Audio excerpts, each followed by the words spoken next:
இப்போ ரெய்கி மூலியமா அடிக்ஷன்ஸை வந்து கண்ட்ரோல் பண்ணிக்க முடியுமா, அடிக்ஷன்லேருந்து வெளியே வர முடியுமா அப்படின்ற ஒரு கேள்வி கேட்டிருக்கீங்க.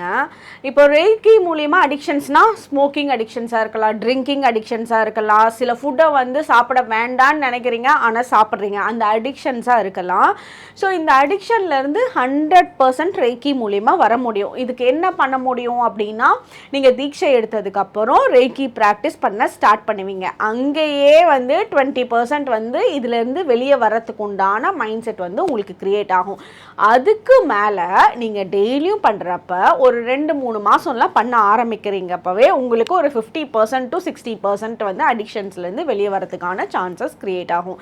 அதுக்கு அப்புறமும் உங்களுக்கு வந்து இப்போ ஒரு ஸ்மோக் பண்ணுறீங்க, அந்த ஸ்மோக்லேருந்து வெளியே வர முடியல, ட்ரிங்கிங் ஹேபிட் இருக்குது, இன்றைக்கி போய் ட்ரிங்க் பண்ணாமல் என்னால் இருக்க முடியாது அப்படின்ற மாதிரி இருந்துச்சுன்னா, நீங்கள் இந்த தாட் உங்களுக்கு வருது இல்லை, இப்போ ஸ்மோக் பண்ண போகிறீங்க அப்படின்றதுக்கு முன்னாடி ஒரு 3 நிமிஷம், வேறு எந்த ப்ராசஸும் இல்லை, 3 நிமிஷம் மட்டும் ஸ்மோக்கிங்காக இருந்தாலும் சரி, ட்ரிங்கிங்காக இருந்தாலும் சரி, 3 நிமிஷம் மட்டும் நீங்கள் உட்காந்து தேர்ட் ஐ சக்ராக்கு, இப்போ ரெய்கியில் ஹீலிங் கற்றுக் கொடுத்துருப்போம்ல, 3 நிமிஷம் தேர்ட் ஐ சக்ராக்கு மட்டும் ஹீலிங் பண்ணிவிட்டு, அந்த 3 நிமிஷத்துக்கு அப்புறமும் உங்களுக்கு ஸ்மோக் பண்ணணும்னு தோணுச்சு, அந்த 3 நிமிஷத்துக்கு அப்புறமும் ட்ரிங்க் பண்ணணும்னு தோணுச்சுன்னா போய் பண்ணுங்கள், அந்த இடத்துல வந்து பிரேக் பண்ணிக்க வேண்டாம்.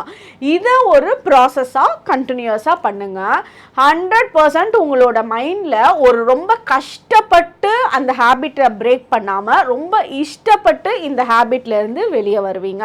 அதே மாதிரி ஒரு வெயிட் லாஸ் பண்ணுறதா இருந்தாலும் சரி, வெயிட் கெயின் பண்ணுறதா இருந்தாலும் சரி, எல்லாத்துக்குமே சேம் ப்ராசஸ் தான்.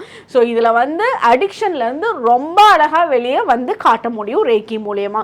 ஸோ உங்கள் வீட்டில் யாருக்காவது இந்த மாதிரி அடிக்ஷன்ஸ் இருக்குன்னா கண்டிப்பாக சஜஸ்ட் பண்ணுங்கள். இல்லை உங்களுக்கே இருக்குன்னா நீங்கள் வந்து ரெய்கி கற்றுக்கோங்க. நல்ல ஒரு மாற்றத்தை சீக்கிரமாக பார்ப்பீங்க. தேங்க்யூ.